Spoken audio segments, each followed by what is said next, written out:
Fala, Moisés. Tudo bem? Tudo bem, meu? Como vai? Fala, tudo jóia.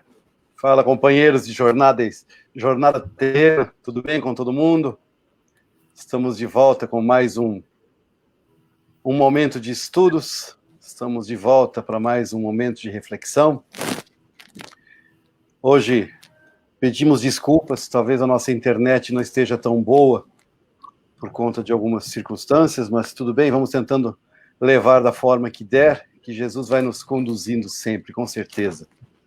Queremos, em nome da Associação Espírita Jesus no Lar, dar as boas-vindas a todos de novo, nesse mais um encontro, e que possamos, com a inspiração de nosso Mestre, continuarmos por longo tempo esses estudos, nos aproximando cada vez mais dele, aproximando-nos de Deus, e compreendendo cada vez melhor como é essa nossa vida, por que estamos aqui, de onde viemos, para onde vamos, por que acontece tanta coisa com a gente. Não é isso aí, Moisés? Isso mesmo. Então deixamos... Entendendo cada dia mais, hein? Isso a aí. nossa vida, como que a gente deve lidar com a nossa vida, né? Crescer dessa forma. Exato.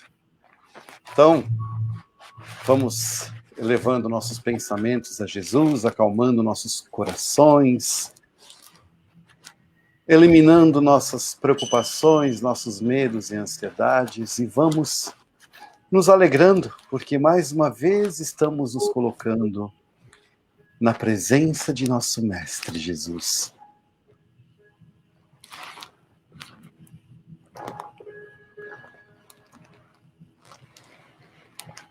Mestre Jesus,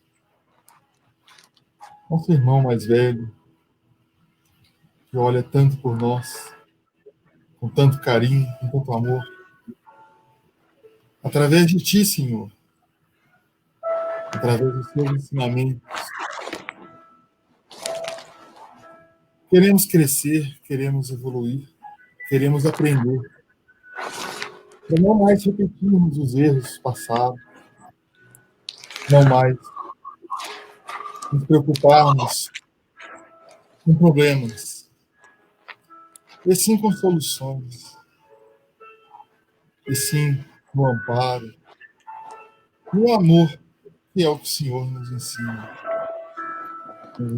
Nos ensinou quando veio e continua nos ensinando até hoje. Pedimos amparo agora durante o estudo, amparo nos lares de cada um dos nossos irmãos que nos assistem, para que flua da melhor forma possível este estudo e a compreensão das palavras ditas entre nossas mentes e nossos corações. Grato, Senhor, que assim seja.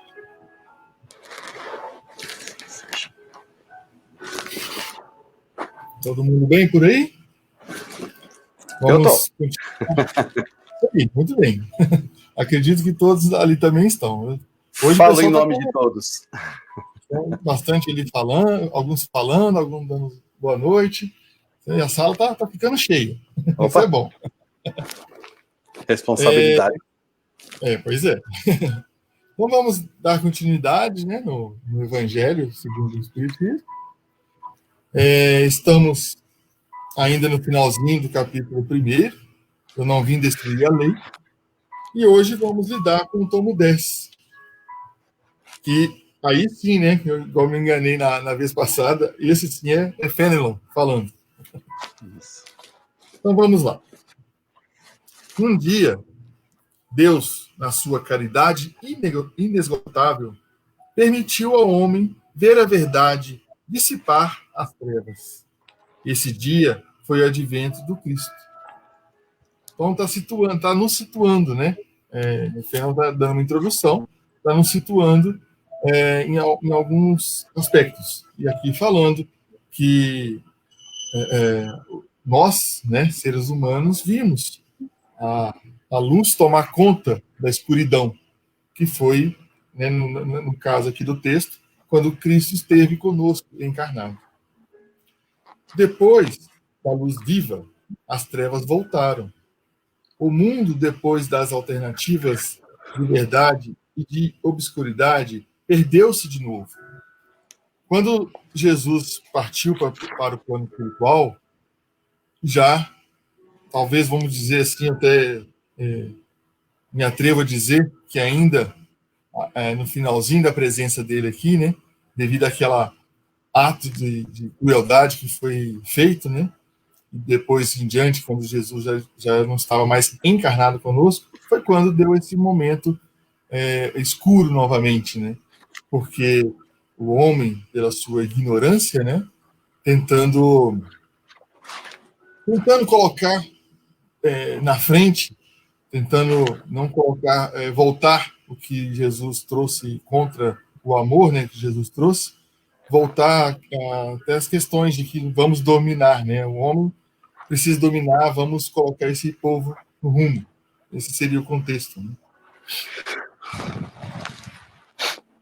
Então, a semelhança dos profetas do Antigo Testamento, os espíritos se põem a falar e advertir-vos.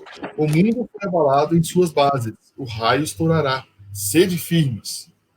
Então, várias palavras, vários momentos, vários acontecimentos vieram depois da vinda, né, de Jesus, nos alertando para ficar firmes. Não é somente com a presença física de Jesus que a gente pode ter solução. Pelo contrário, ele veio nos ensinar. Jesus jamais fez ou fará uma mágica para que uma pessoa se torne melhor, para que uma pessoa deixe de ser má, uma pessoa deixe de ter inveja, deixe de querer o mal das pessoas. Jamais será como mágica. Ele sempre nos ensinou o caminho. Ele sempre nos mostrou como fazer. Essa que é o verdadeiro ensinamento de Jesus. É a gente seguir o nosso caminho pelas nossas escolhas com o aprendizado, com o ensinamento dele. E por isso que a gente fala, né, nas nossas frases, que Jesus é o nosso caminho. Qual o caminho? Caminho até Deus. E ele que nos ensina esse caminho, né? O Espiritismo é de ordem divina, uma vez que repousa sobre as próprias leis da natureza. E crede que tudo o que é de ordem divina tem um objetivo grande e útil. Então, Fenelon aqui está afirmando para nós. O Espiritismo, trazido, né, pelos Espíritos, ali no primeira obra de Kardec, no Livro dos Espíritos, que é o livro que a gente estuda no segundo momento, né?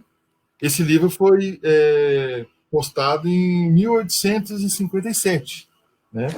E olha só, não foi simplesmente um grupo, né, o Manfred está mostrando para nós ali, não foi simplesmente um grupo de espíritos ali no plano espiritual que resolveu, vamos levar ali umas palavrinhas ali para esses seres humanos para ver se eles mudam de ideia. Não foi isso. Tudo que acontece no mundo é com a permissão divina. Tudo que acontece conosco vem de Deus e através da hierarquia dos evoluídos para os menos evoluídos é passado para todo mundo. E mesma coisa foi com o Espiritismo. Quando Jesus esteve conosco, encarnado, né? Naquela época, mais ou menos foi a época que o mundo saiu do mundo primitivo, passando para o mundo de provas e expiações, que é o que a gente está hoje, no finalzinho do mundo de provas e expiações ainda. E naquela época, o povo, né, nós que vivíamos encarnados ainda naquela época, não tínhamos assim a compreensão total das palavras. Em muitos casos, era complicado de entender. Por isso que Jesus muitas vezes explicava as situações com as histórias, né? Tentando mostrar, através de exemplos, ele via a possibilidade num irmão, né, numa pessoa, poder mostrar o que estava uma solução para um problema e vendo os outros enxergando isso, assim entenderem o funcionamento. Olha uma grande passagem, né, que sempre é citada e em muitos momentos a gente tem que refletir mesmo, a de Maria Madalena, né? Então, o que acontece? Uma pessoa que iria ser apedrejada devido à lei humana, né? A lei vinda ali de Moisés ainda, colocada ia ser aplicada corretamente perante a lei humana, mas Jesus sabia que aquilo estava errado. Não é a lei de amor que Deus queria, né? Então, o que ele faz? Ele fala, né, as palavras conhecidas, né? Quem nunca pecou, atire a primeira pedra. Isso, todo esse contexto, né, bem resumido eu fiz agora, é uma lição para todos. Não foi uma lição para uma pessoa só, nem quem começou a pedra, nem quem foi culpado do adultério, se houve mesmo, se não houve, né? Para todo mundo. As pessoas ali sabiam que elas erravam. Então, peraí, eu não vou ser o primeiro a tirar a pedra ali, não. E com esse reflexo, peraí, eu vou condenar uma pessoa por algo errado, sendo que existem outras coisas erradas que eu faço? Essa era a ideia que Jesus queria. E até mesmo para Madalena, né, que levantou, que ela estava no chão, e falou para ela, né, levante e não peque mais. Então, para todos ali, ele fez o ensinamento, como todos os ensinamentos de Jesus foi dessa forma. Só peguei um para exemplificar, né? O vosso mundo se perdia a ciência desenvolvida às expensas do que é de ordem moral, em tudo vos conduzindo ao bem-estar material. Revertia um proveito dos espíritos das trevas. Vós o sabeis, cristãos, o coração e o amor devem caminhar unidos à ciência. Olha mais uma vez, né, mostrando os espíritos superiores, mostrando para nós que não existe separação da ciência, da religião, da atividade, de Deus. Tudo é uma coisa só. A ciência nada mais explica como as coisas funcionam da criação divina. Quando um cientista pensa, segue a religiosidade, tem a fé na criação divina, com certeza a expansão da mente dele para entender e explicar, buscar a resposta é muito maior. Da mesma forma, quando estudamos a Deus, quando estudamos a doutrina, quando estudamos as explicações da criação, vamos ver mais para frente aqui como é que é a formação dos mundos, como é que os espíritos são criados, tudo isso. Quando a gente tem essa fé nessa criação, nessa existência da vida fora daqui dessa carne, e ligando o entendimento disso à ciência, também conseguimos ter uma mente muito mais aberta para esses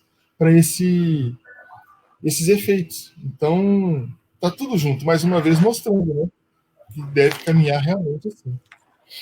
O reino do Cristo, após 18 séculos, no caso 18 séculos, porque foi publicado em 1800, né, 1800 alguma coisa, daí os 18 séculos, depois da vinda de Jesus. Já passaram quase 160 anos desde que o Livro dos Espíritos, o primeiro livro, foi publicado. Né?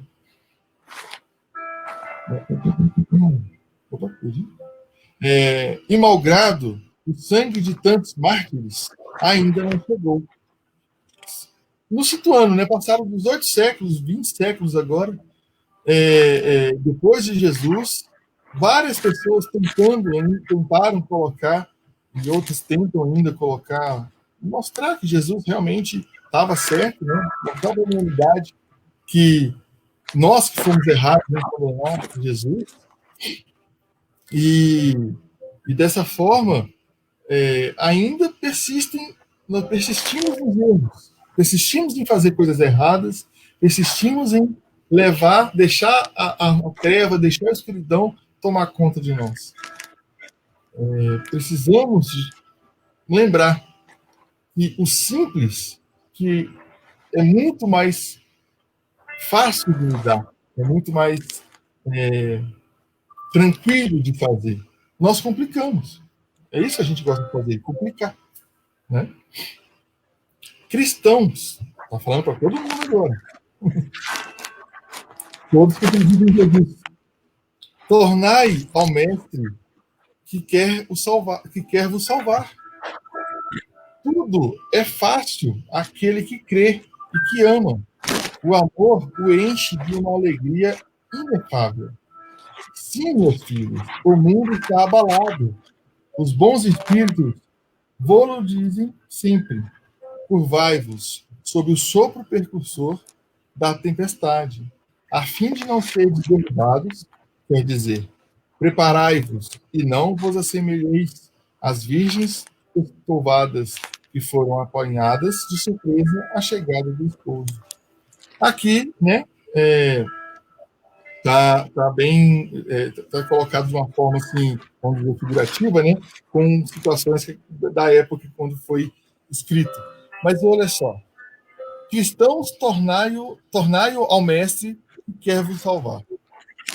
Vamos simplesmente aceitar, né, Jesus. Jesus veio com, imagina, gente, um espírito muito. Jesus é um espírito elevadíssimo. A gente fala o tempo todo, né, temos a nossa meta é ser um espírito puro. E daí começa a trabalhar, a gente já falou isso em outros estudos. Cristo, Jesus, ele é um espírito puro mais elevado, da classe dos espíritos puros mais elevada. Então imagina a complexidade que deve ter sido quando ele veio para a Terra. Né? Não foi simplesmente um estalar de dedos e ele esteve aqui encarnado. Com certeza, o espírito dele, tão elevado que é, tão puro que é, precisou fazer um preparo longo, para que ele pudesse estar encarnado aqui. E se ele sentiu essa necessidade de estar conosco, porque ele viu dessa forma uma maneira de nos abrir a mente.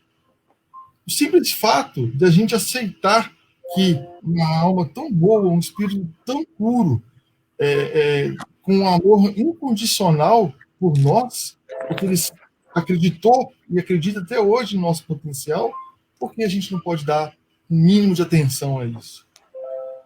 E por que é fácil, igual está dizendo aqui, né? Tudo é fácil àquele que crê e que ama. O amor o enche de uma alegria inefável.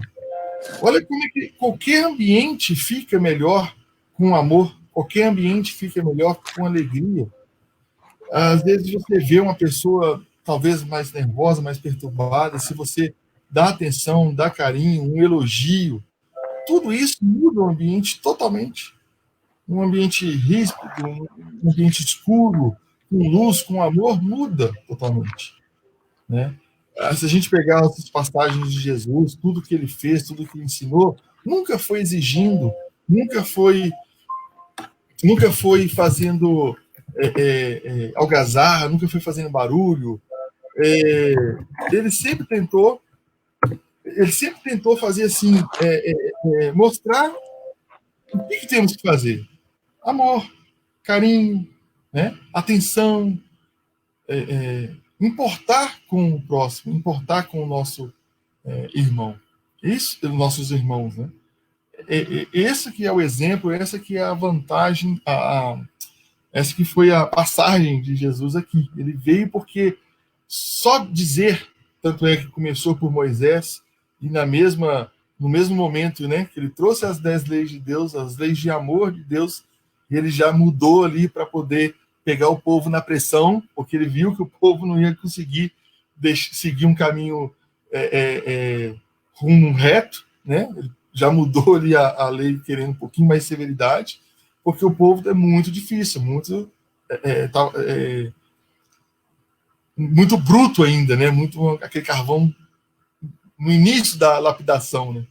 E Jesus sentiu essa vontade, essa necessidade de estar aqui e mostrar que é possível, sim, com amor, conseguir o crescimento. E ele disse, né? Nós vamos poder fazer muito mais do que ele quando entendermos e aprendermos como que devemos seguir e ser, né? A revolução que se prepara é antes moral que material. Os grandes espíritos mensageiros divinos insuflam a fé, para que todos vós, obreiros esclarecidos e ardentes, façais ouvir vossa humilde voz, porque vós sois o grão de areia. Sem grãos de areia, não haveria montanhas. Aqui está falando justamente da hierarquia, né? Nós vamos sim trilhar esse caminho, vamos sim conseguir crescer, ser melhor, aprender e trazer com a gente a nossa turma, os nossos próximos. Todos aqueles que passarem por nós são aquelas pessoas que a gente vai levar junto. Os espíritos superiores, né, os mensageiros de Deus, inflam a fé, eles colocam a fé, eles enchem a gente de fé, para que todo mundo consiga fazer lá, né? Fazer o que tem que ser feito. E aqui fala assim ainda, né? Sem grãos de areia não haveria montanhas, né? A gente pode ainda dizer assim, podemos ser um grãozinho de areia, uma imensidão, uma montanha gigantesca, mas sem aquele grãozinho de areia, a montanha não seria a mesma. Com certeza, se aquele grão se fortalecer com os seus demais, vai fortalecer mais ainda aquela montanha. E se for removida aquela grão de areia, aquela montanha pode até um dia desabar. Então vamos deixar nosso grão, vamos ser uns grãos fortes, resistentes, que consigam, inclusive, manter quem está próximo de nós forte e resistente conosco. Muitas vezes a gente consegue começar a perceber essas transformações. Foi assim comigo, eu posso dizer isso para vocês sem medo. Quando a gente começa a estudar, a entender, e algumas palavras não saem da nossa cabeça, algumas ideias começam a mudar, e aí a gente consegue perceber que através de outras pessoas que chegam para nós, que talvez eram como a gente estava antes, né? Sem essa crença, sem essa fé, sem essa força de vontade, a gente começa a perceber que a gente está no caminho certo. Muitas vezes chega para a gente assim, uma pessoa que fala alguma coisa que a gente falava antes, alguma coisa fora do caminho de Jesus. E aí, peraí, mas eu sei, não, é Jesus mesmo que me move. Uma das primeiras coisas que eu percebi que mudou em mim é, por exemplo, quando eu me despeço de alguém e falar, vai com Deus. Uma coisa simples. Porque eu não tinha antes, talvez, eu sempre acreditei em Deus, mas talvez eu não tinha aquela ligação, aquela fé, aquela esperança de realmente uns dias estar mais próximo dele, pelo meu mérito, pelo meu crescimento, pela minha conquista, porque eu vou me tornar um espírito puro. Hoje eu tenho essa fé, hoje eu sei que isso vai acontecer. Por isso a gente fala muito, eu sei que isso vai acontecer, e não eu creio que isso vai acontecer. Crer é você quer fazer alguma coisa porque você acha que tem que fazer aquilo e você está crendo que tem que fazer, mas você não tem certeza. O saber, eu sei que é assim, e ponto. Então, uma simples fala, eu percebi isso em mim. Eu comecei a falar isso para as pessoas. Vai com Deus, fica com Deus, Jesus te abençoe. Uma simples fala que eu percebi que não, realmente, eu estou mudando. E isso que a gente deseja para todos. Não quer dizer que é através do Espiritismo, pode ser através de outra doutrina. Mas eu acredito que se todos estão aqui nos acompanhando, talvez pelo Espiritismo, a nossa terceira revelação, porque tem as suas explicações de formas realmente bem mais próximas do real, né? Em outras a gente não tem tantas explicações assim. Realmente que a gente passa a entender Jesus, entender Deus e toda a nossa vida. Né? A cada um sua missão, a cada um seu trabalho. A formiga não constrói o edifício da sua república, e os animáculos imperceptíveis não erguem os continentes. Animáculos são os animais pequenininhos, os microscópicos, né? Que você só enxerga através do microscópio. Esses são os animáculos. Então, né, não quer dizer que uma formiguinha vai conseguir erguer um prédio, mas se juntar várias formigas e cada um fazer o seu papel, um dia consegue, né? esses seres microscópicos não vão erguer um continente, mas eles têm a função de iniciar um processo que lá na frente vai acontecer. Tudo tem essa importância. Temos que crescer, né? A nova cruzada começou. Apóstolos da paz universal e não de uma guerra. São Bernardos modernos. Olhai e marchai em frente. A lei dos mundos é a lei do progresso. Então, é isso que Fenelon está nos dizendo. Vamos, realmente, se estamos caminhando para o entendimento da palavra de Jesus, estamos nos familiarizando com os termos, estamos entendendo que um processo de um todo, que não somos únicos, não somos indivíduos no planeta, no mundo, somos seres que precisam estar juntos, somos seres que crescem juntos. A evolução de uma sociedade, de uma família, de um país, de um planeta, depende da função, depende de cada um. Um ato meu errado, um ato meu ruim, um ato meu fora do amor de Jesus, pode atrapalhar a evolução, o crescimento de um outro. Por isso, também, é um exemplo desse mundo de provas e expiações, do mundo que existe muita maldade, do mundo que existe muitas coisas erradas, devido a isso também, para a gente entender, aprender com erros. Se alguma coisa de errada aconteceu comigo hoje, muito provável é porque eu causei isso em vidas passadas e agora, né, eu estou passando por isso para entender o outro lado. Deus, ele usa todas as ferramentas possíveis, todas as formas possíveis para conseguir nos ensinar. Se numa vida eu fui uma pessoa rica, com bastante posses, e não ajudava, inclusive poderia ter sido muito rico porque eu conquistei isso tirando de outros, fazendo pessoas sofrerem, nessa vida eu posso vir com uma pessoa do outro lado, uma pessoa que perde as coisas, uma pessoa que tem seus bens roubados, não consigo conquistar nada, para mim estar do outro lado e entender toda a situação. Mais para frente, né, vamos nos familiarizando com a questão de reencarnação, nós ainda temos muito ainda que compreender, que entender, mas é para vocês já irem acostumando com os termos, né? Mas é isso, né? O fechamento aqui do capítulo, a gente está caminhando para o final, ainda falta mais um pouquinho, mais um tomo, né? Mas é isso, essas três verdades que veio para nós, né?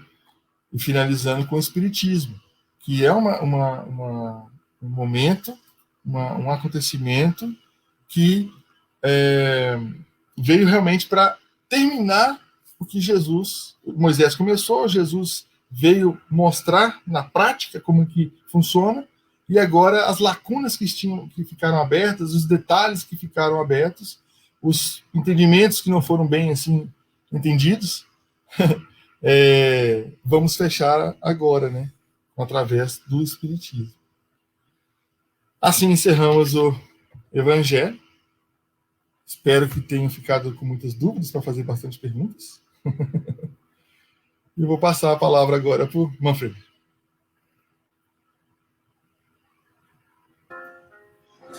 Eu acho que eu consegui ouvir um pouco o final, Manfred. Meu som estava cortando muito aqui, a internet estava muito boa.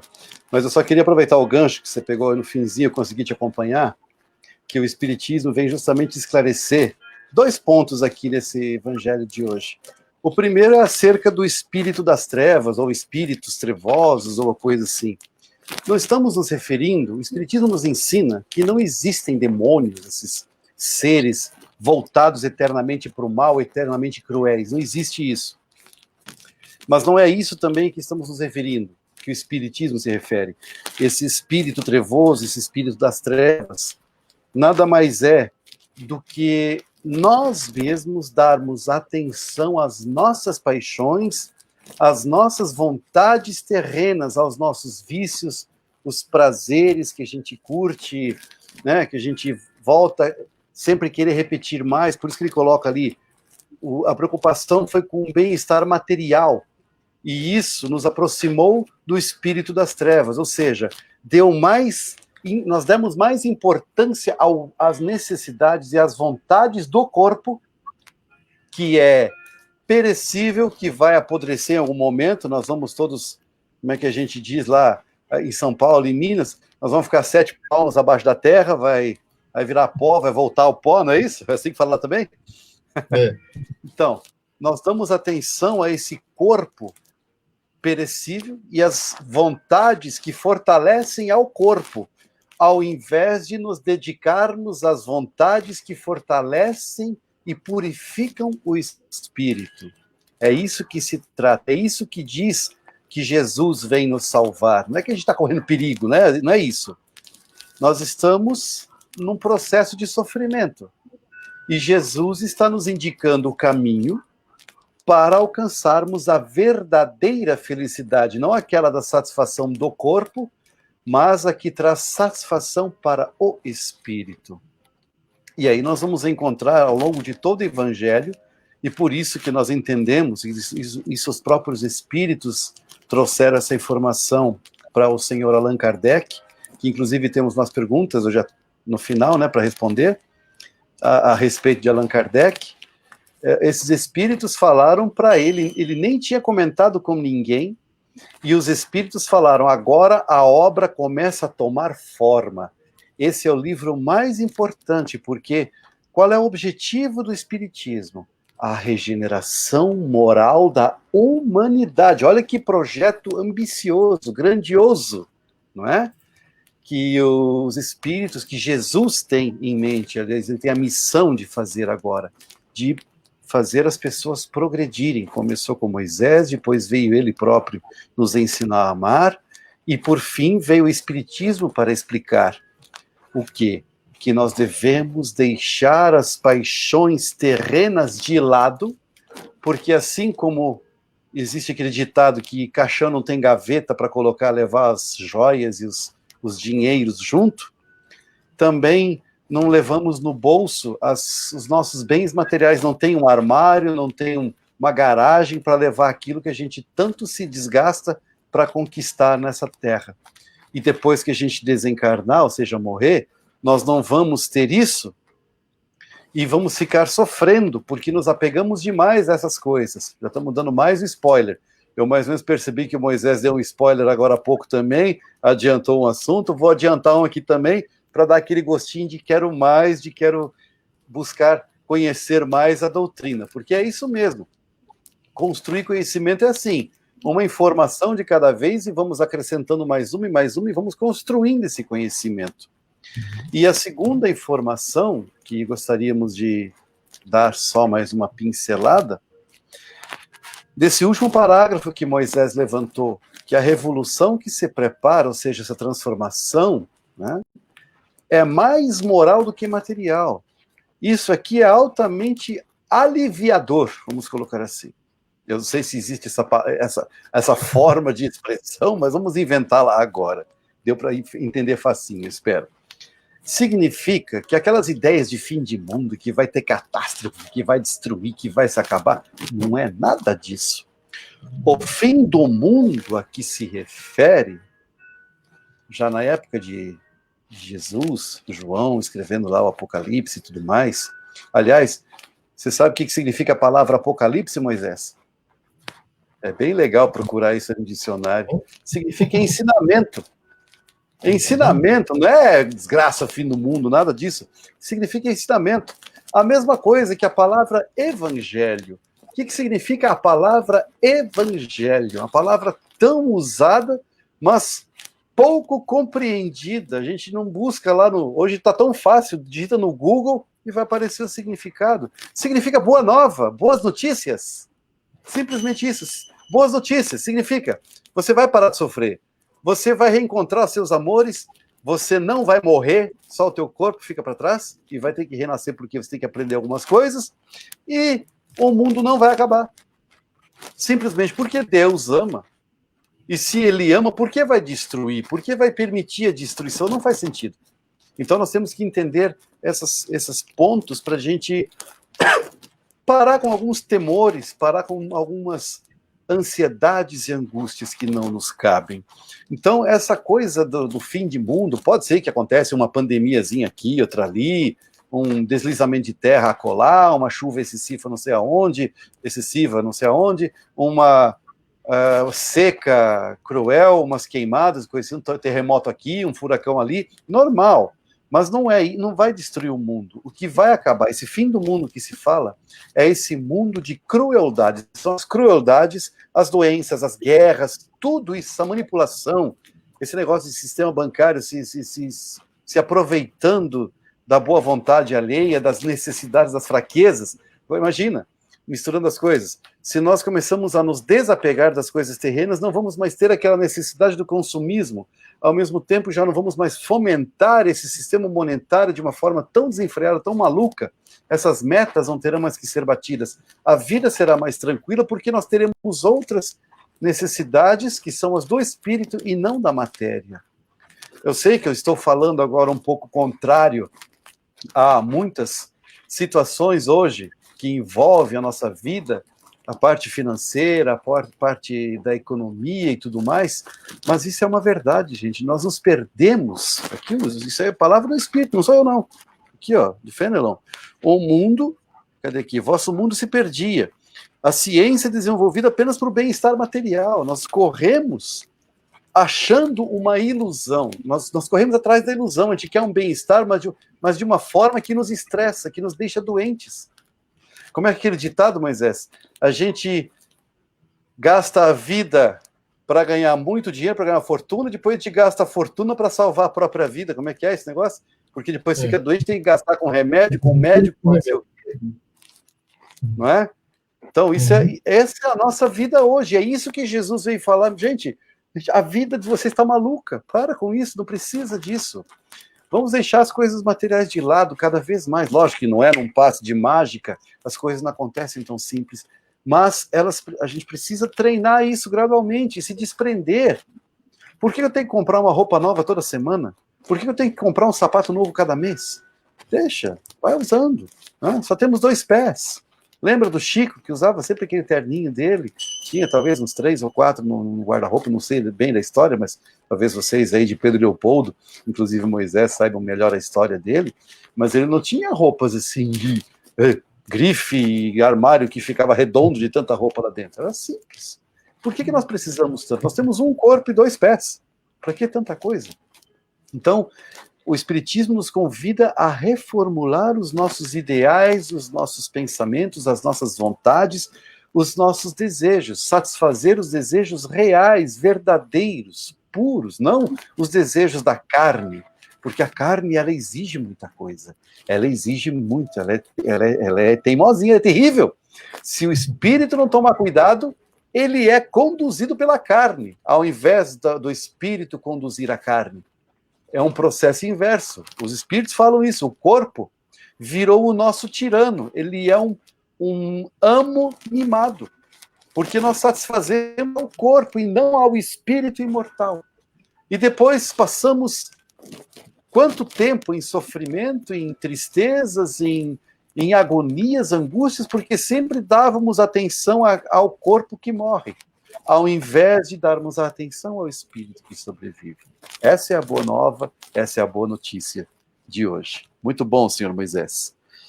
Me perdoe, me imiscuir, vou usar a palavra difícil, tá? Me imiscuir em seus ensinamentos aqui. Suas colocações são sempre muito bem-vindas. Tomara que sejam sempre boas também. Enfim. Vamos ao livro dos Espíritos, que paramos na questão de 27. Hoje vamos ter que encerrar um pouco antes para respondermos a algumas perguntas bem interessantes. Confesso que eu gostei dessas perguntas, porque vão desmistificar um pouco, ajudar a desmistificar ainda mais o Espiritismo. Vamos à questão 27. Nós começamos na parte primeira do livro dos Espíritos, agora no capítulo 2, falando dos elementos gerais do universo. E Kardec, então, entende que existem matéria e espírito, ou seja, princípio material e princípio inteligente. Na questão 27, se já tínhamos um nozinho na cabeça semana que vem, permitam-me apertar um pouco mais este nó para que ele não se desfaça tão facilmente.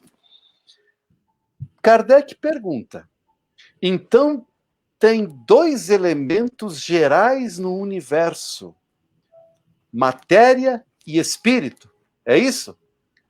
Olha a resposta. Sim. E acima de tudo, Deus, o Criador, o Pai de todas as coisas.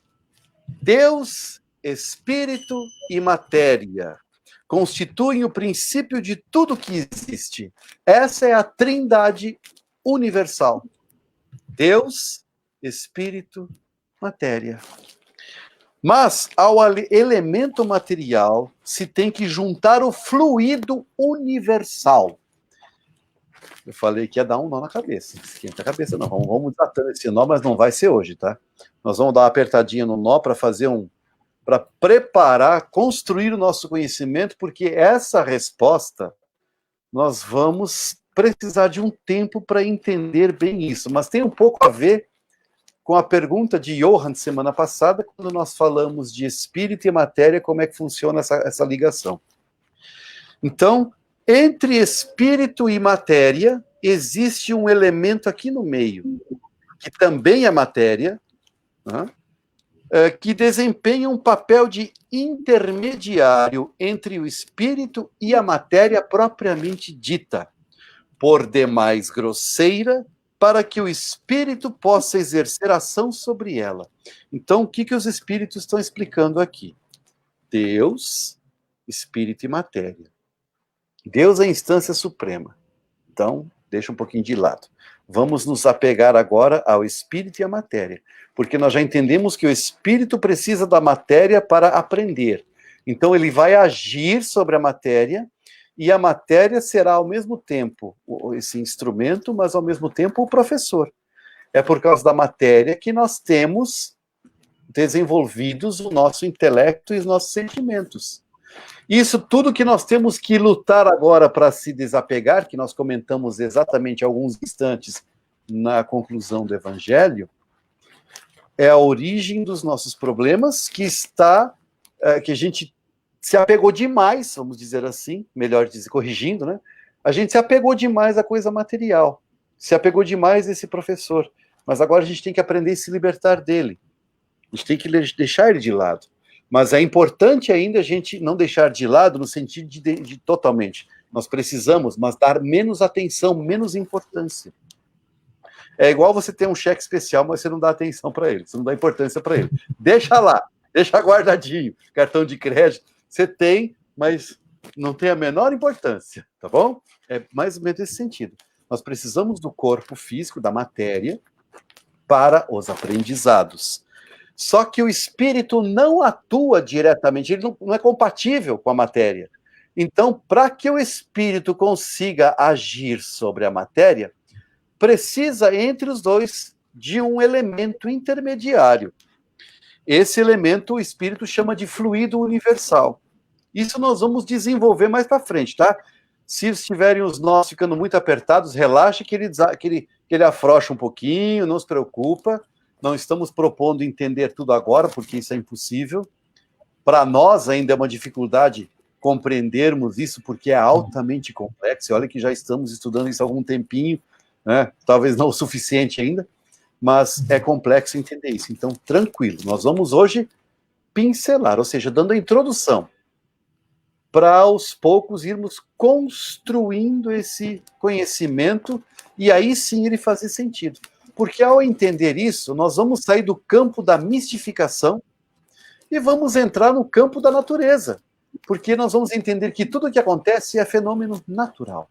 Não existem coisas assombradas, não existem coisas místicas, não existem coisas aquele maravilhoso, aquelas coisas assim. Não. Nós vamos até derrubar um mito que Jesus não fazia milagres. Disse-lhe dos milagres de Jesus, mas Jesus não fez nenhum milagre. Porque um milagre seria uma derrogação das leis de Deus. Mas Jesus não derrogou nenhuma lei. Ele apenas aproveitou essas leis de forma natural. E tudo isso nós podemos fazer. E Jesus mesmo disse isso para a gente. Que ele disse assim, lembra? Foi Dama de Moisés que ele fez isso. No começo eu consegui entender isso também, que ele citou uma passagem do Cristo. Jesus falou, se tiveres fé do tamanho de um grão de mostarda, um grãozinho de mostarda, tá vendo a pontinha do lápis aqui? Deixa eu colocar aqui. É mais ou menos desse tamanho aqui. Se tiver fé desse tamanho, você poderá fazer as mesmas coisas que eu, ou até mais. É só uma questão de realmente ter a fé. E com o tempo nós vamos desenvolver até esse conceito de fé. Mas tudo a seu tempo, senão a gente enche a cabeça e fica louco. Vamos continuar aqui. Então, esse fluido universal que desempenha o papel de intermediário entre espírito e matéria. Essa matéria de mais grosseira, ou seja, os dois são incompatíveis. Precisa desse intermediário para que o espírito possa atuar sobre a matéria e a matéria, por sua vez, causar impressões no espírito. Porque é uma via de mão dupla, não é só o espírito que age na matéria. A matéria tem que causar uma impressão no espírito, porque senão não há o aprendizado. Porque senão, como o espírito saberia que o corpo tem fome? Como o espírito saberia que o corpo está com frio? Que o corpo está com perigo de se queimar? Né? A dor, aqueles transmissões elétricas do tato, aquela coisa toda, para alertar que está em perigo aquele corpo. Então, o espírito tem que poder agir sobre a matéria, mas a matéria tem que causar uma impressão no espírito. Então precisa desse intermediário, que é uma via de mão dupla. Se ficarem confusos ou tiverem dúvidas, gente, não se acanhem em perguntar. Se der para responder agora, nós responderemos, não tem problema. Embora, de certo ponto de vista, seja lícito classificá-lo como elemento material, ele se distingue esse fluido universal, ele se distingue da matéria por propriedades especiais, ou seja, ele é mais vaporoso, mais leve, mais sutil. Se o fluido universal fosse positivamente, ou seja, matéria igual a gente conhece, palpável, mensurável, né? Moldável, razão não haveria para que também o espírito não fosse. Está colocado entre espírito e matéria. E é fluido. E como matéria, é matéria e suscetível, ou seja, moldável, sofre as impressões, sofre as modificações, pelas inumeráveis combinações com a matéria, ou seja, esse fluido, além de ser o intermediário, ele também se mistura com a matéria, com o espírito não tem mistura, só com a matéria. E nessa mistura com a matéria, ele se modifica, e aí produz uma infinidade de coisas de que conhece apenas uma parte bem pequena. Esse fluido universal ou primitivo, ou elementar que seja, sendo o agente de que o espírito se utiliza, ou seja, ele atua sobre a matéria, né? É o princípio sem o qual a matéria estaria em perpétuo estado de divisão e nunca adquiriria as qualidades que a gravidade lhe dá. Então, várias coisas esse fluido vai fazer. Ele é o agente, ele permite que o espírito haja sobre a matéria, permite que a matéria cause impressões no espírito, ao mesmo tempo esse fluido se mistura com a matéria, não é? E modifica essa matéria, dá outras formas, outras propriedades, e também é o elemento, porque a matéria vamos entender assim, vocês já ouviram falar em átomo. Vamos fazer de conta, semana que vem vamos derrubar esse mito também. Vamos fazer de conta que o átomo é a menor partícula de matéria. Os espíritos deixam bem claro que não é não, mas tudo bem. Vamos fazer de conta que o átomo é a menor partícula. Como é que um átomo se liga ao outro? Como é que se liga dois átomos de hidrogênio e um de oxigênio para formar o quê? Qual é o resultado do H2O aqui? A água, não é? Qual é o truque? Qual é a jogada para que essas moléculas, esses átomos se unam? Esse fluido universal é o elemento importante para que haja essa coesão molecular. Sem esse fluido, não haveria essa ligação. É bem interessante essa questão, ela é bem extensa. Então, o Kardec ele começou a pensar nessa coisa toda. Enquanto ele foi respondendo, foi recebendo a resposta, acho que o cérebro dele começou a fervilhar, igual o nosso está aqui agora, eu tenho certeza que de todos. E aí ele complementa com a questão A. Esse fluido será o que designamos pelo nome de eletricidade?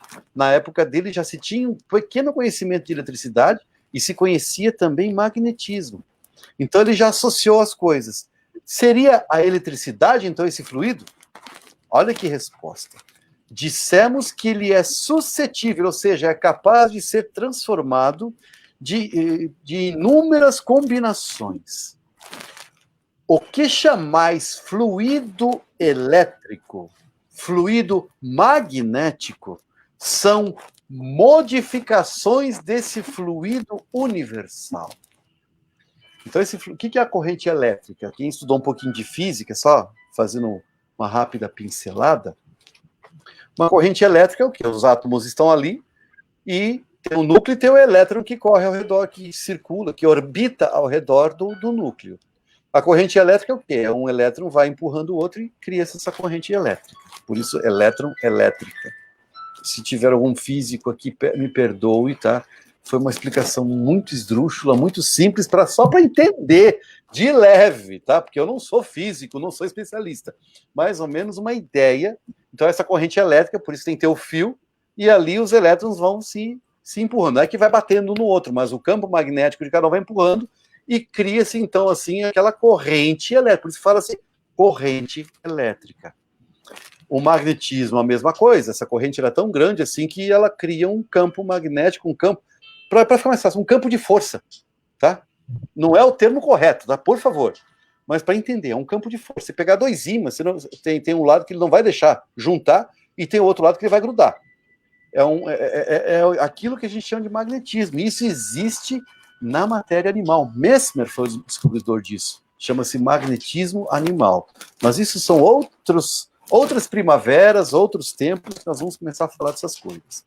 Mas, enfim, isso que o Kardec levantou, e o Espírito está falando, que tanto esse campo de força, esse campo magnético e o fluido elétrico são modificações desse fluido universal, que não é propriamente falando nada mais, aliás, do que matéria mais perfeita, mais leve, mais sutil, e que se pode considerar até independente. Ou seja, a própria matéria transformada de um jeito diferente. Ela é muito leve, e de tão sutil que ela percebe as impressões do espírito, e por ela ser leve, o espírito recebe as sensações que ela transmite. Calma, eu sei que a coisa é complicada, vamos devagar, deixa esse raciocínio básico, deixa ele agir durante a semana, durante os dias, porque nós vamos falar sobre isso ao longo do estudo desse livro dos Espíritos, nós vamos falar muito sobre isso. Inclusive no Evangelho, Kardec vai tocar no assunto também, mais lá no fundo. Como sempre nós falamos, nós estamos tentando imitar Kardec aqui. Pretensão, mas estamos tentando. No sentido de construir o conhecimento. Então, na forma que ele foi recebendo, que ele foi trazendo a informação, nós estamos estudando, porque facilita. De que adianta a gente começar a explicar? Não, porque o passe funciona com fluido magnético, você vai conter o pensamento, você vai modificar, e vai transformar, e vai aliviar, e vai curar. Calma. Confusão. Vamos entender os princípios básicos, para que depois a gente compreenda o Teorema de Pitágoras. Lembra de semana passada? Muito bem. Nós vamos, então, aqui, já que ele termina do assunto do fluido, nós vamos parar aqui com duas questões. Você vê, nós não temos pressa, vamos tentando elucidar aos poucos. Nós vamos encerrar aqui, porque nós temos perguntas interessantes a serem respondidas. Deixa eu só fazer minha anotação para eu lembrar onde nós paramos aqui. Moisés, você que está ouvindo bem, a fala está nítida, está clara, tá bom? O pessoal consegue compreender o que estamos falando? Tá. A sua imagem às vezes para, mas o áudio está bom. Tá. A cara não é importante, a voz é mais importante nesse caso. Muito bem. Eu vou colocar as perguntas, além daquela pergunta feita durante o dia, temos mais perguntas feitas hoje, tá? Mais uma pergunta. Ui! Vamos lá então, vamos tentar. Então vamos lá. Eu dividi a pergunta da Lilia em 3 etapas, porque não cabe muitos caracteres. Tá certo. Lília, o professor que escreveu, um grande abraço, Lília, valeu pela participação, obrigado por estar conosco, nos motivando a estudar, tá? Porque são vocês que nos motivam a buscar as informações e consolidá-las cada vez mais. Muito, muito obrigado a vocês. O professor que escreveu o Livro dos Espíritos e vários outros, ou seja, estamos falando da codificação espírita, né? De fato, foi pelos estudos que analisou, aí ele assinou como Allan Kardec. Bom, essa é uma história um pouco comprida, eu vou tentar resumir o máximo possível, porque esse professor realmente foi um professor muito importante na França.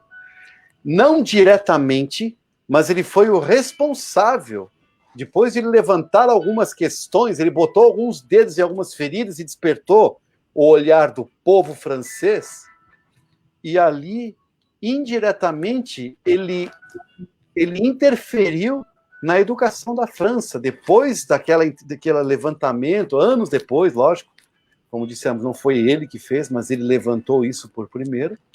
A educação da França passou por uma renovação gigantesca. O homem, ele era um excelente professor, ele estudou, ele foi formado em Yverdon. Os pedagogos de plantão vão entender do que estamos falando, mas era um instituto muito importante da França, de Sr. Pestalozzi, e Kardec foi um dos discípulos mais importantes. Quando Pestalozzi saía para fazer suas viagens, que ele tinha que fazer muita viagem, o professor Hippolyte Rivail assumia o comando daquele instituto. Você vê como de jovem ele já tinha condições, ele tinha uma capacidade de análise, de pensar, de raciocinar muito grande, fora do comum. Ele estava sendo preparado, na verdade, para todo esse trabalho que aconteceu. Essa obra que ele assina como Allan Kardec, o nome dele não é Allan Kardec.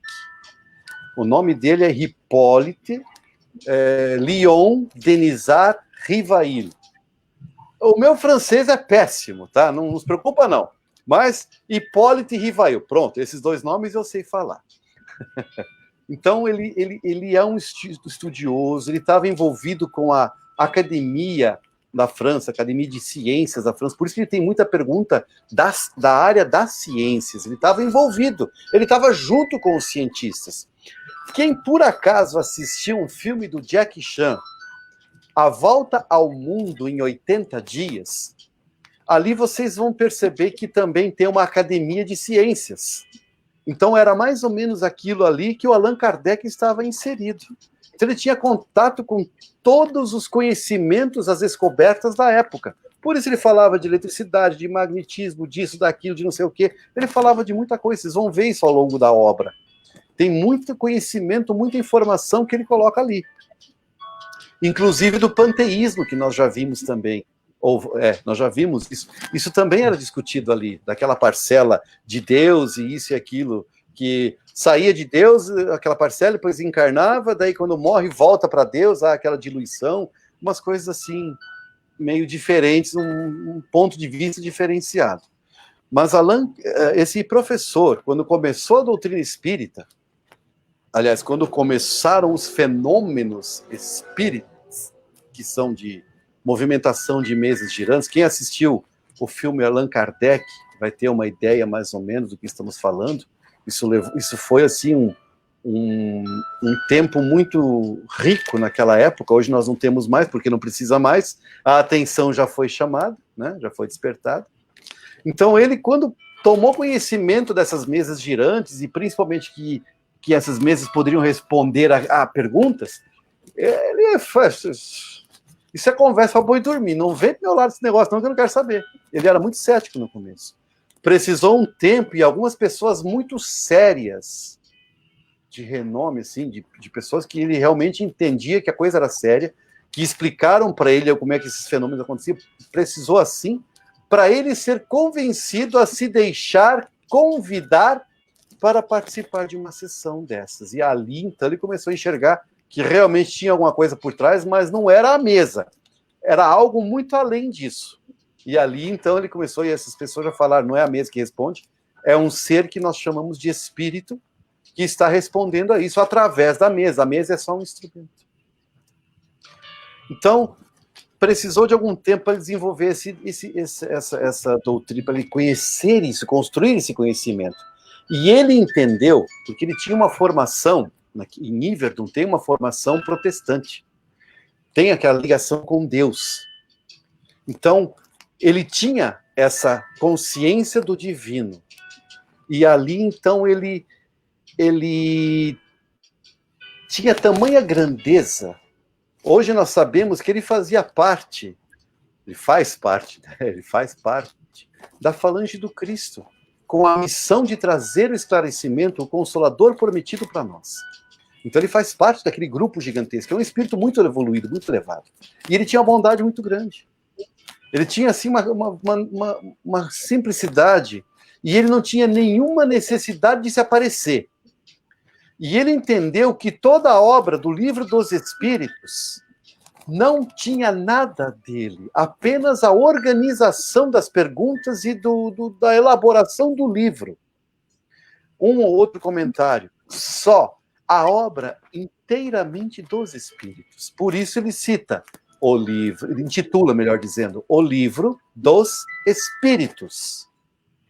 Ele tem essa grandeza. E para que a obra não ficasse vinculada ao professor Hipólito Rivail, muito importante em Paris, para que perdesse esse vínculo, ele optou por utilizar-se de um pseudônimo, é um apelido, um nome que um espírito, depois, certa feita, disse para ele que era o nome dele mesmo, do Hipólito, do professor Hipólito, professor Rivail, era o nome dele numa antiga encarnação, quando ele foi um druida. Druida é uma espécie de sacerdote de um povo lá na Irlanda, se não me engano. Eu não me aprofundei muito nesse ponto, não deu tempo de chegar lá ainda, é muito grande essa história. Mas, enfim, traduzindo. Então, o professor Rivail optou por usar-se do codinome Allan Kardec para desvincular a obra dos espíritos do professor. Porque senão ficaria sempre, isso aqui é do professor Rivail. Não, ele não queria isso. E ele nunca, em nenhum momento, se vangloriou, ou ele faturou, ele se beneficiou de alguma forma por conta de toda essa obra espírita. Ele se dedicou de corpo e alma 100%, desde que ele teve os primeiros momentos até o momento do seu desencarne. A vida dele se voltou única e exclusivamente para o desenvolvimento da doutrina espírita. Lógico que ele tinha que fazer algumas coisas ainda à parte para seu sustento, porque ele também tinha que sobreviver materialmente, né? Mas, quando dizemos exclusivamente, ele se dedicou o máximo de tempo possível para a elaboração da doutrina espírita. Não sei se deu para compreender, eu falei que é uma história bem complexa, bem comprida, e ela está mais ou menos fresquinha na cabeça, porque eu estou estudando isso agora, estou preparando um curso aqui para o nosso pessoal, e vamos citar justamente isso também. Para a gente entender a obra, temos que entender o seu autor. Então, está um pouquinho fresquinho, por isso que eu achei interessante colocar essa pergunta. Acho que os espíritos estão me testando. Próxima pergunta, senhor Moisés. Você acabou respondendo já as 3 etapas, né? Sim, você acreditava em Deus? Com certeza. Tanto é que quem já viu o filme vai ver lá que a primeira pergunta que ele faz para os médios é: que é Deus? Ele faz para vários médios a mesma pergunta. Ele tinha essa crença profunda em Deus, sim. Ou foi através dos espíritos que ele conheceu Jesus, Deus? Ele já tinha esse conhecimento, mas os espíritos, assim como está acontecendo conosco, né? Moisés, eu e todos nós, o espiritismo está reforçando essa ideia de Deus desmistificando e principalmente eliminando aquele lado do Deus cruel, terrível, sanguinário, macabro, castigador. Eliminando isso. Se ele era católico, mas também, e Verdun, como dissemos há pouco, era uma escola protestante. Né? Então, ele tinha as duas linhas lá para se basear em Deus. E o nome você explicou também, né? Assim, porque assinou os livros como Allan Kardec. Foi feito um apanhado, tu parece que eu tenho... É que eu tinha visto um pouquinho também. Porque ele assinou os livros. Então, para tirar, para desvincular a obra do professor Rivail, porque ele entendeu que o professor Rivail não tem nada a ver com essa história aqui.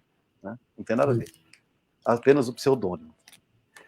O mentor... Não, Allan Kardec não era um mentor. O mentor, o guia espiritual, como Kardec sempre coloca, mentor, guia, mesma coisa. Nós gostamos mais da palavra coordenador, orientador. Né? Ele tinha vários. Dentre eles, Luís, um antigo rei da França, muito nobre, muito bondoso, generoso, caracterizado por uma história fantástica, mas eu também não cheguei a me aprofundar muito nisso, não tive muito tempo para me aprofundar. Me bastou saber que era um rei muito generoso, muito nobre. E tinha outro. Não sei se vocês já ouviram falar num espírito de verdade, que é o espírito que Jesus, né? Vamos colocar assim, o braço direito de Jesus, que ele prometeu que enviaria para a Terra para ensinar o que Jesus não poderia ter ensinado e recolocar as coisas no lugar. Lembra aquela expressão? Se me amais, guardai os meus ensinamentos, e eu irei até o Pai e pedirei para que ele envie o Consolador prometido, que ensinará para vocês todas as coisas e ainda colocará tudo no seu devido lugar. Porque Jesus sabia que o ser humano é uma figura que iria distorcer tudo, iria virar uma coisa, um festival que acabou acontecendo. Estamos vivendo hoje esse resultado da obra humana, que mais se preocupa com a parte material do que com o espiritual. O ser humano, ele é ávido por poder, por dinheiro, por sexualidade, por prazeres pessoais. O ser humano vive em função disso, infelizmente. Por isso que a gente gasta dinheiro. Se a gente gastasse mais tempo no espírito, nós teríamos muito melhores. Como é que a gente fez a matemática certa feita, Moisés, num dos nossos estudos presenciais, no meio do ano passado, que mais ou menos é umas contas que... Cadê a câmera aqui? Na primeira fase da nossa vida, desde jardim de infância até formatura de faculdade, coisa assim, para o diploma, a gente investe mais ou menos assim por alto 20 mil horas materiais para o corpo material, para satisfazer as necessidades, porque a gente tem que ter um futuro, a gente acredita que tem que ter um futuro, a gente acredita que tem que ser alguém, você tem que estudar porque você tem que ser alguém, né? Como se a gente já não fosse alguém. Isso eu ouvi muito na minha faculdade de pedagogia. As pessoas falam que a gente tem que ser alguém, como se a pessoa já não fosse alguém, né? Mas enfim. Então, para ter dinheiro, para ter carro, para ter uma vida boa, enfim, uma aposentadoria decente. Então, a dedicação de 20 mil horas. Mas e o espírito? Quanto tempo nós dedicamos nessas mesmas 20 mil horas? Porque nós não estamos considerando essas 20 mil horas 24 horas do dia. Não. É apenas um período de tempo. O que nós fazemos com as outras horas? Né? Então, a gente dedica muito mais tempo para satisfazer as necessidades materiais, as vontades materiais, do que as espirituais. Infelizmente, é assim. Vamos lá, mais uma pergunta. A pergunta da Isabel eu coloquei também em 2 telas que não coube tudo, eu tenho que passar para outra para entender tudo. Então, quando alguém que fez algo muito ruim e se arrepende e consegue sentir o amor de Deus em seu coração, na outra vida ele pode voltar e fazer coisas ruins? Ou uma vez aprendido ele não volta a cometer mais o mesmo erro? Ah, vocês começam a judiar as perguntas, hein? Acho que nós vamos fechar essas perguntas, hein, Moisés? Muito bem. Significa, a pessoa cruel na vida despertou e se arrependeu. E tenta não fazer mais o mal. Desencarna e volta para outra vida e volta a fazer coisas ruins. Eu acho que é assim que eu entendi. É isso? Me corrija se eu estiver errado aqui. Mas parece isso. Ou uma vez aprendido, ele não volta a cometer mais o mesmo erro. Bom, aqui é um pouco complicado assim. Tem algumas coisas a se analisar. O arrependimento é uma coisa muito boa, muito importante. É diferente da culpa ou do remorso. Culpa e remorso são dois sentimentos que nós temos que eliminar da nossa vida. Porque eles paralisam. Nossa, eu me sinto tão culpado, não consigo fazer mais nada, não quero nem mais tentar fazer. Não quero mais, não quero. E o remorso, nossa, o que foi que eu fiz? Nossa, eu não consigo mais pensar mais nada. Eu fiz. São dois sentimentos que paralisam. O arrependimento é aquela lembrança, ó, fez besteira, não faz mais isso. Continua fazendo coisas, mas pelo menos aquela besteira não faz mais. Evita de fazer. Se despertou em carne, depois de um longo período, vamos colocar assim, conhecemos alguém que seja viciado no álcool? Com certeza cada um conhece alguém assim. Pergunta-se, é fácil se livrar desse vício? Não. Se a pessoa, ainda mais se muito tempo esse vício durou, tá? Vamos dizer que começou com seus 13, 14 anos e está no alto dos seus 70 anos, não vai ser fácil de se libertar desse vício. Concordam comigo? Concordam, né? Então, como é que vai ser isso, então? Ele vai desencarnar? Vai desencarnar. Isso é uma verdade absoluta. Isso é para todo mundo. Vai nascer na próxima encarnação? Agora vou ter que puxar uma orelha aqui, mas tudo bem. Os espíritos que ensinam isso, tá? Eu só estou reproduzindo. Não tem nada a ver com isso. Vai nascer numa próxima vida. Vai ter um planejamento reencarnatório. Ele vai lá olhar. Puxa, a bebida me perdeu. Preciso lutar contra a bebida. Vou escolher pais que me ajudem a me libertar da bebida. Beleza. Aí vai nascer num corpo novo, uma família nova, e vai ter seus primeiros aninhos de vida, de existência. E aí os pais, coisa simples. Filho, com 5 anos de idade, pega uma latinha de cerveja para mim na geladeira. Vai lá, lindão, pega lá. Filhinha linda do meu coração, pega lá um vinhozinho, um copinho de vinho para o papai ou para a mamãe. Pega lá. Olha que lindinho, tá servindo o papai, servindo a mamãe. Que lindo isso, não é lindo, gente? É lindo, não é? Quando os filhinhos começam a servir seus pais. É lindo. Não pode servir uma macarronada, não é muito melhor? Enfim, vai de cada um. O que já está fazendo? Aos seus 4, 5 anos, já está ensinando que é legal pedir para o filho buscar uma bebida. Já está ensinando, ó, quando você for adulto eu vou beber. Está fazendo o caminho inverso do que planejou fazer. Porque o corpo, ele é facilmente moldável para o vício. O corpo gosta das sensações que lhe dão prazer. O álcool é uma dessas sensações que trazem prazer para o corpo. E quando se dá prazer ao corpo, o espírito estaciona. Essa criatura vai crescer, vai ter lá seus 18, 20 anos, 15 anos, já vai começar com as festas, né? Vai começar a voltar a beber e vai se perder de novo. Quando for seus 20 anos, já está alcoólico de novo, já é um alcoólatra. Quando for 25 anos. Por quê? Porque começou cedo? Não, porque ele já tinha esse vício impregnado no seu corpo espiritual. Ele já tinha isso impregnado, ele precisava se libertar. Precisava de uma ou mais existências, depende do quanto tempo, quantas encarnações vinha curtindo esse vício. Se curtiu 10, 15, 20, 30 encarnações, gente, não vai ser numa que vai se libertar. E aí é importante a força de vontade e a responsabilidade dos pais ajudarem essa criatura. Eu sei que eu estou falando aqui, estou botando um dedo pesado numa ferida que dói bastante, mas enfim, nosso papel aqui é de esclarecer, não estamos julgando ninguém, estamos apenas citando uma ilustração, citando uma informação baseado na pergunta que nos foi feita, considerando fazer coisa ruim. Beber é uma coisa ruim. Querendo ou não, é uma coisa ruim, ainda que nossos médicos falem que um copo de vinho é bom. Um copo de vinho por dia faz bem pro coração. Enfim, Não vou entrar no mérito dessa questão, não vou entrar nisso. Estou apenas esclarecendo à luz do Espiritismo o problema do espírito, que está revestido de um corpo físico, aquela matéria que nós começamos a ver hoje, e semana passada, que é o intermediário, que é o agente que vai atuar sobre a matéria, e esse agente, ele é impregnado com a matéria. E se eu fico me viciando em várias encarnações na mesma situação lá, no mesmo vício, isso aqui vai ficar impregnado. Se torcer lá o espírito, aquele perispírito, vai sair vinho de lá, o cachaça, sei lá, álcool. Vai sair, porque está impregnado. Precisa de tempo e muito esforço e muita boa vontade para se libertar disso.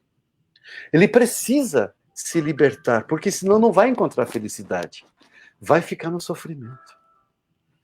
Então, veja como a responsabilidade dos pais, já desde pequeno, é importantíssima. E é o que os espíritos colocam, é uma grande responsabilidade. Precisa entender que os exemplos, e isso não só no espiritismo, mas a própria psicologia, a educação, somos pedagogos de formação, então nós podemos falar em nome da educação também, já se fala que do 0 aos 7 anos é o período que o ser humano mais absorve conhecimentos de toda a sua vida. Se viver 180 anos, é do 0 aos 7 anos que vai aprender mais coisas. É ali que vai se formar muita coisa, vai moldar o caráter, inclusive. Por isso que o Espiritismo fala, ele recomenda essa coisa da evangelização, a prática, perdão, da evangelização infantil, né? A prática do exercício do evangelho no lar, para começar a encaminhar esse novo ser que ele vem viciado e já vem com a luta para se libertar do vício. O que acontece? Isso pode ser no álcool, pode ser no cigarro, pode ser sexo, gente. Ah, mas você já vai viciar no sexo a criança pequena? Vai, fácil. Não estou falando de pedofilia, não. Estou falando de pais e mães cuidadosos, que de repente ouvem essas canções, essas manifestações sonoras, que ousam chamar de música, falando agora a minha área também, que sou músico, que ousam os chamares de música, com essas letras e gestos e danças, que são danças do acasalamento. Me recordo um tempo, e eu fiz parte disso, não me orgulho disso, mas a gente cresce também, graças a Deus, a gente evolui. Mas eu sou do tempo que a boquinha da garrafa era uma coisa assim, era uma canção do momento, era o hit do momento, isso lá no início dos anos 90. Né? Aliás, início. Próximo dos anos 2000, já para meados para frente dos anos 90. Era um hit. E quantos pais... Ai, que bonitinha, tá dançando a boquinha da garrafa, e a criança rebolando em cima de uma garrafa. Isso está incitando ao quê? Está ensinando o quê? Uma menina que talvez já teve problemas, vou pegar pesado, um espírito que se revestia de corpo feminino por muitas vezes e caiu nas garras da prostituição há muito tempo e quer agora uma luta para se libertar desse vício do sexo, e aí é incentivada por toda a nossa mídia que implode isso na cabeça das pessoas com essas canções, enfim, nem sei se dá para chamar de canções, e estão motivando, incentivando os nossos jovens, nossas crianças a isso. Quantas canções em inglês, aqueles rocks e tal? Ah, porque fala, tradução, gente do céu. Eu até às vezes curti as músicas da Adele, fiquei horrorizado quando vi a primeira tradução dela. Meu Deus do céu, fala de drogas, mas assim, na cara escrachada. E quantas bandas de rock falam de sexo, drogas, rock and roll e pá, vambora, gente. Ou rebeldia, ou sei lá o quê. É o nosso mundo fortalecendo as práticas dos vícios corporais. Coisas que nós nos dedicamos, nos prontificamos a nos libertar, a eliminar isso. Então, é fácil se libertar desses vícios? É possível voltar a fazer coisas ruins de novo? Sim, é possível se não tiver um amparo muito forte desde pequeno.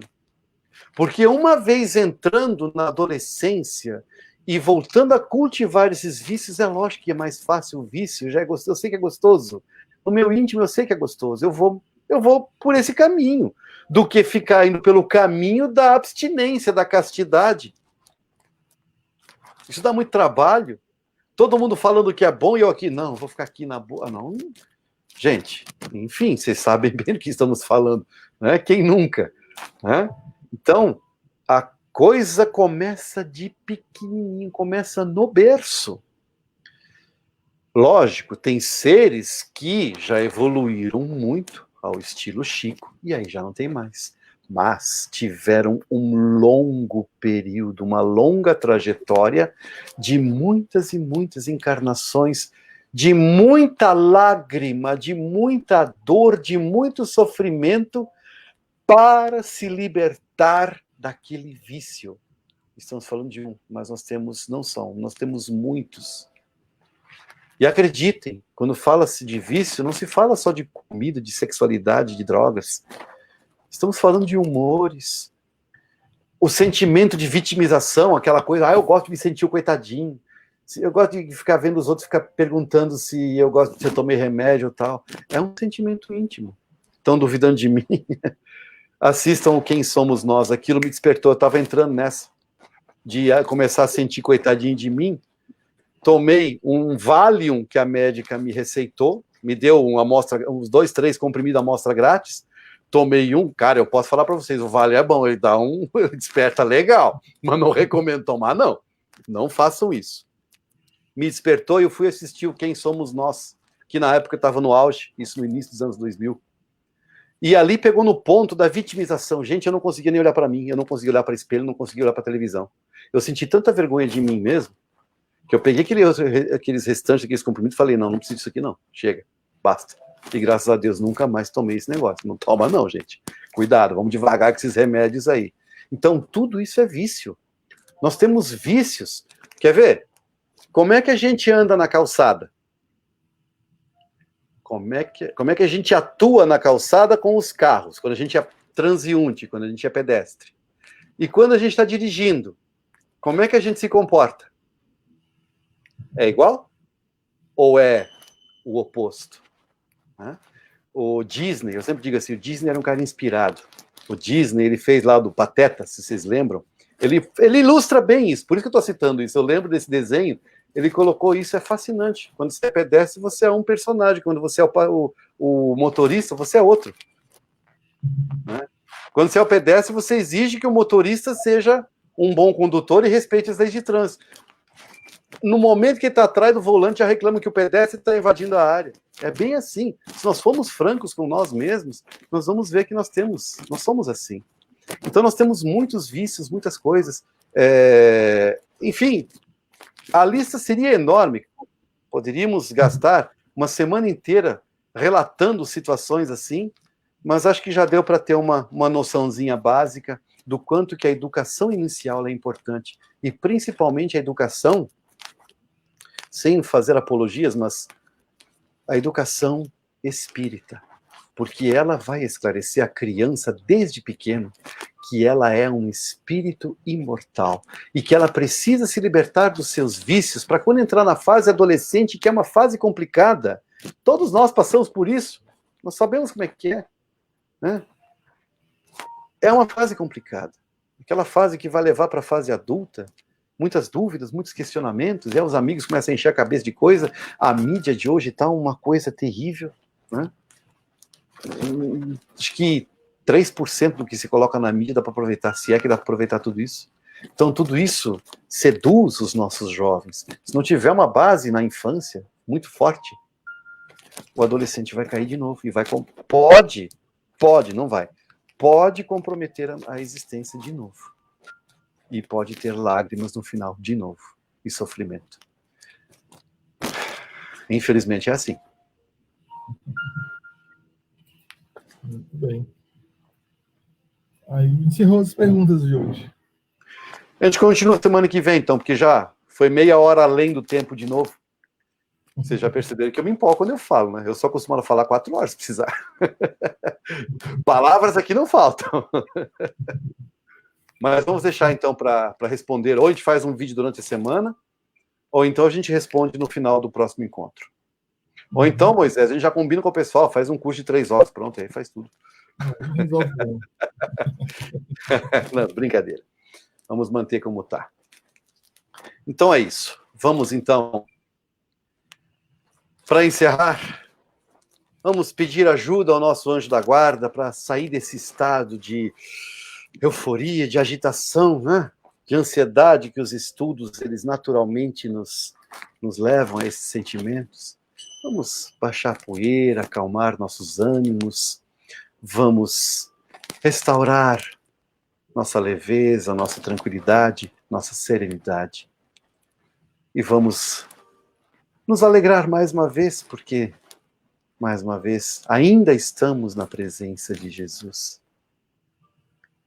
Querido mestre amigo, graças te damos por mais uma oportunidade, por mais um encontro, por nos protegeres, por nos amparares, por fazer com que desse tudo certo, apesar das dificuldades materiais, por nos permitir estarmos próximos, ainda que à distância, e próximos materialmente.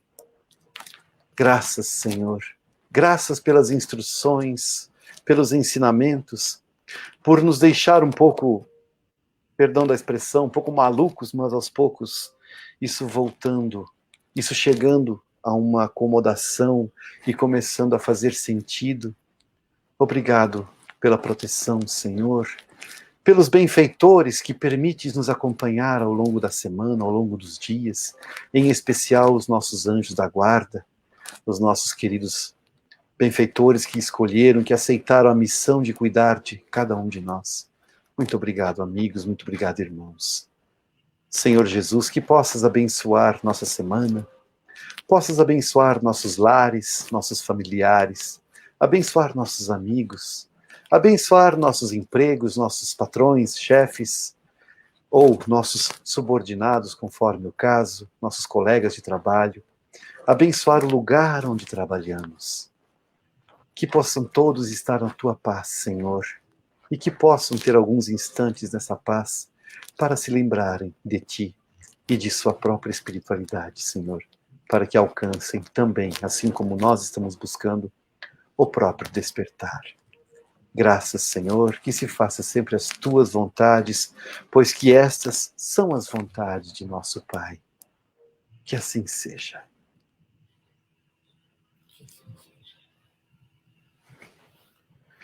Moisés tem um recadinho ainda no final, né?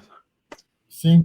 Eu já vi que algumas pessoas perceberam, mas eu coloquei um link, 2 links, na verdade, dos 2 livros que a gente está estudando. O Evangelho segundo o Espiritismo e o Livro dos Espíritos. E esses links, você consegue baixar o livro em PDF direto da FEB, né, da Federação Espírita. Inclusive, são links liberados, não tem importância ter esse livro ou impresso ou no próprio computador. Então, para quem quiser, não tiver o livro, quiser seguir pelo computador, às vezes pelo tablet, ou até pelo celular, né? Antes de comprar o livro, pode baixar desse link. Era esse o recado.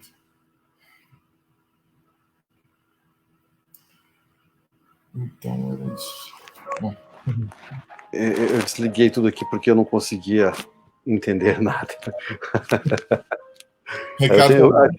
Eu achei que desligando a câmera e o microfone resolvesse, mas não ajudou agora. Mas tudo bem. Tudo bem. Então tá jóia. Até a próxima semana.